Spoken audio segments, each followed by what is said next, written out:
two clubs fighting for West London pride here at the Cottage tonight.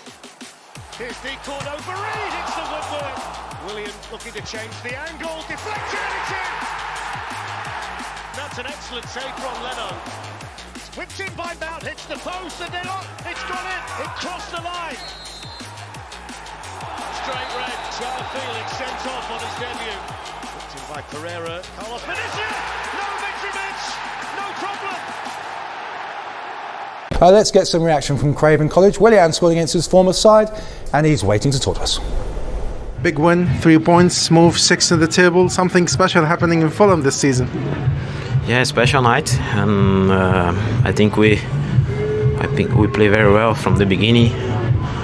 We know how difficult it is to play against Chelsea. We know that they are in a difficult moment, but they have a good team, and I think we show the character. We play, like to win the game. When we have the ball, we have personality to play, and I think we deserve the win tonight. You move 6 in the table. Can you dream about Europe? We have to dream. We know it's not easy, but I think we have to go step by step, week by week, game by game, and we see at the end of the season which position we're going to be. Mm-hmm. We've seen it. You said before the game you wanted to score against Chelsea, but you promised not to celebrate, and you didn't celebrate today. Out of respect for your former club. Yeah, I said if I scored, I know I cannot celebrate because I was there 7 years.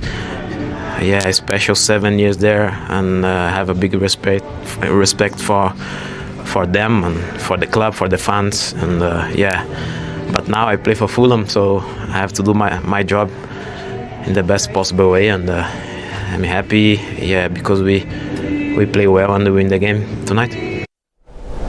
Yes, well, very well played, Willian. I mean, the question was asked there in the interview: is Europe a possibility for Fulham this season? Europe, yes, of course. Yeah, of course. Not for the Champions League, of course. I don't think they've got the squad or the quality just to go there. But Europa League or Conference League, definitely, because you can see Chelsea is out.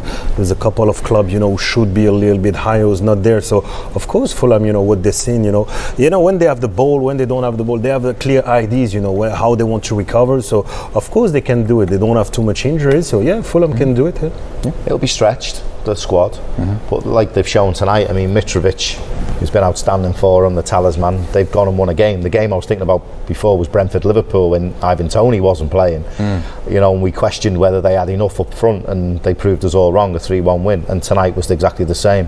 If Fulham can do that without Mitrovic, then I agree with Didier, they've got a real opportunity, but the squad will be stretched towards the end of the season. The smaller teams always are, but they can hang in there, then they'll have an opportunity. What a fairy tale that'll be. It would be. Let's head back to Craven College. Graham Potter, the Chelsea boss, is waiting to talk to us.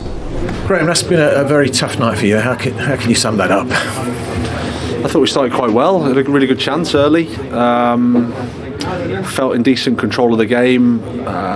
Won the ball back high. Created some opportunities. Maybe missed the last pass. A couple of mistakes lead to their goal. And then obviously you've got to dig in a bit. I thought we responded second half well.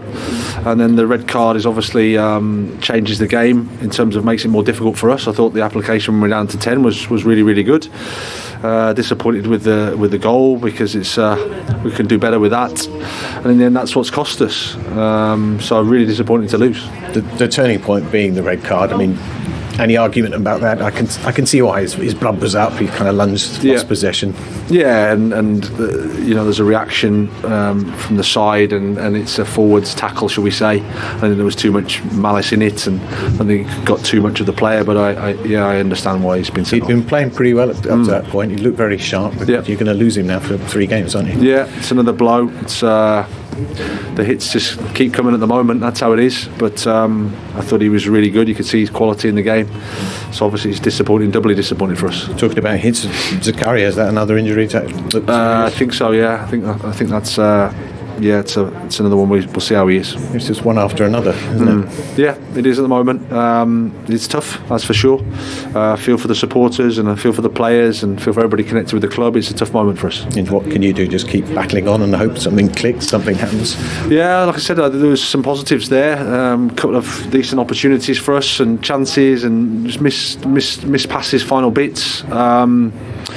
But we have to keep working. There's no other solution. You've got to keep working, stay together, keep focused, move to the next match and try to get the 3 points. Thanks, Graham. Thank you. He looks downcast, doesn't he? I mean, all three of you were impressed with large spells of Chelsea, particularly in that first half. But yet again, the conversation after the match is going to be about the result, not the performance, isn't it? Yeah, it is, of course, because that's the pressure of being at Chelsea and being at a top club. But I do really feel for him. I feel he's come into a situation where there's a change in ownership. There's changes in and around the training ground which people may not be aware of, and I just feel that the dust needs to settle. He's got an injury list as long as your arm, with world-class players in that list. And another name added to it this evening. You know? And he's just getting no look. I think it really is a bit of patience from the fans and the club, and I really like what he did at Brighton. I think he's a top manager. I hope he gets the time to stamp his authority on it. Yeah, I agree. I think he needs time. He needs time. And the fans, we saw a little bit of frustration creeping into him here, and they just got to understand that there's so much change that's going on. The club's been so stable in its own unique way over the last 20-odd years and been successful. You know, you've come in and you're changing things behind the scenes. You're changing recruitment. You have new owners. You've got new ideas about everything at the club. And I think Graham Potter's acquitted himself very well. I think he speaking to Des there, you know, he's honest. You know, what more can he do other than you keep doing what you're doing, you keep believing in the players. That list of players injury, that is a top team. He's got a whole team that would finish comfortably in the top 5 or 6 in the Premier League out injured.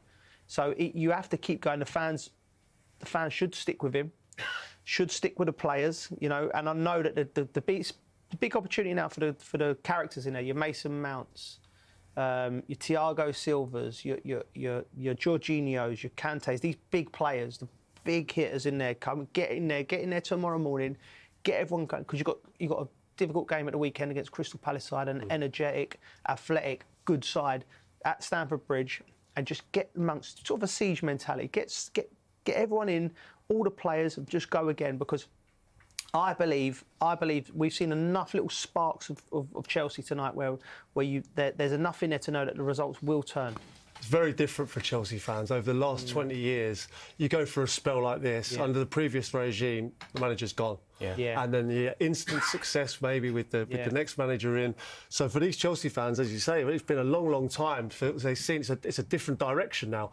And this direction is the manager's been given a 6-year contract. You know, they've changed a lot behind the scenes and they're planning on building something. And that doesn't work if you go and sack him now or, you know, do a knee-jerk reaction. You'd like to think that they're not going to do that. But are the fans going to stick by and watch this for much longer? Because let's be honest, it's not where Chelsea should be at the minute. It's a whole generation of Chelsea fans that are not used to this. You know, don't usually get this long before there's a change. But this is not the way forward, and this is not what Chelsea have to do. To go and catch Man City, there needs to be structure. There needs to be there needs to be foundations. And Graham Potter's job is to put all the foundations in, whilst he's got an injury list as long as your arm, like Gaz says.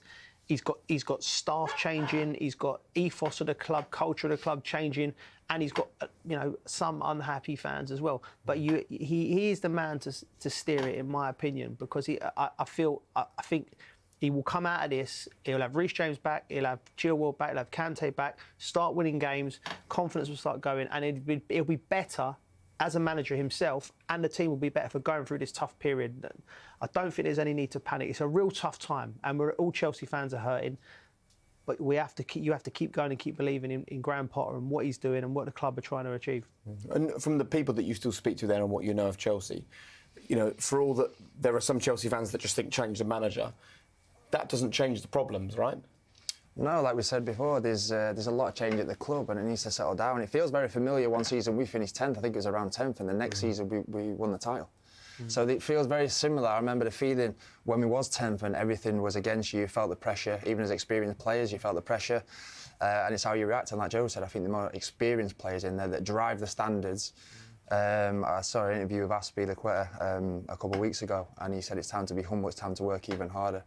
You have to work to change it. But you feel the pressure, and the big players will ultimately help to change that and help to guide the young players through this time. Very good. That's pretty much it for us this evening. By the time we return, a new generator and a non-squeaky sofa at top of the to-do list, I'll tell you that much.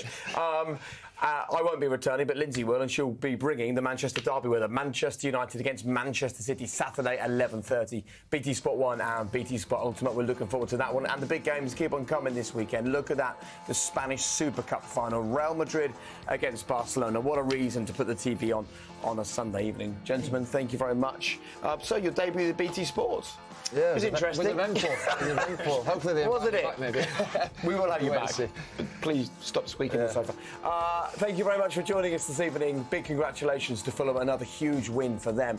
More headaches for Graham Potter and Chelsea fans. We'll see you very soon. Good night.